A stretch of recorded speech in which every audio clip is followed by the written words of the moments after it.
Hello everyone, আসসালামু আলাইকুম। Welcome to Abida's kitchen and blog. সবাই কেমন আছেন? আশা করি সবাই ভালো আছেন। আলহামদুলিল্লাহ, এটা আমার পেজের প্রথম ব্লগ এন্ড প্রথম ভিডিও, তাই আজকের ভিডিওটা একটু ছোট। ইনশাআল্লাহ সামনে থেকে আরো ভালো ভালো ভিডিও আপনাদেরকে দেব। আর ভালো লাগলে আপনারা অবশ্যই লাইক, ফলো, শেয়ার করতে ভুলবেন না। আমার আগেও একটা পেজ ছিল, তো পেজটা নষ্ট হওয়ার কারণে তো শুরু করলাম আবার নতুন। আপনারা যদি আমাকে সাপোর্ট করেন অবশ্যই আগের মতো করে ভিডিও দিতে পারবো এন্ড আগের মতো আপনাদের সাথেও সুন্দর সুন্দর ভিডিও শেয়ার করতে পারবো। আজকে আমি আপনাদেরকে দেখাবো কিভাবে সহজভাবে চিজি নুডলস রান্না করবেন, মানে চিজ ছাড়া কিভাবে চিজি নুডলস রান্না করবেন সেই রেসিপিটা আপনাদেরকে দেখাবো। আর যারা আমার মতো গরিব আছেন তাদের জন্য অনেক উপকার আসবে। গরিবদের ঘরে তো আর চিজ থাকে না, তাই আমার ঘরেও থাকে না। তো আজকে আমি চিজ ছাড়া কিভাবে চিজ দিয়ে রান্না করি নুডলস সেটাই দেখাবো। তাহলে তো একটা কিছু লাগবে চিজের মতো, তাই আমি চিজ পাপ চিপসটা কিনে এনেছি। আমি অনেক আগে দেখেছিলাম এই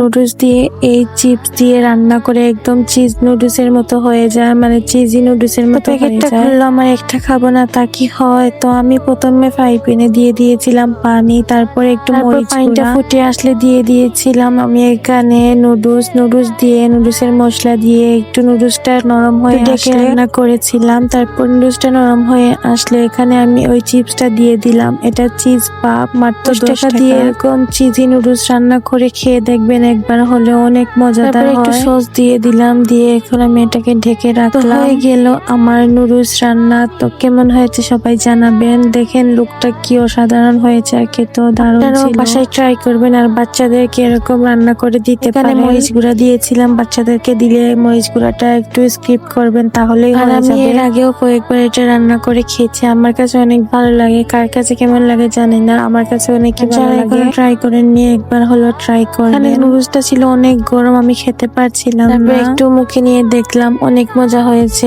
অনেক দিন পর আবার এটা ট্রাই করলাম। পেজটা আমি আজকেই খুললাম এবং আজকে এই ভিডিওটাই করলাম। তো কেমন হয়েছে সবাই জানাবেন। আল্লাহ হাফেজ।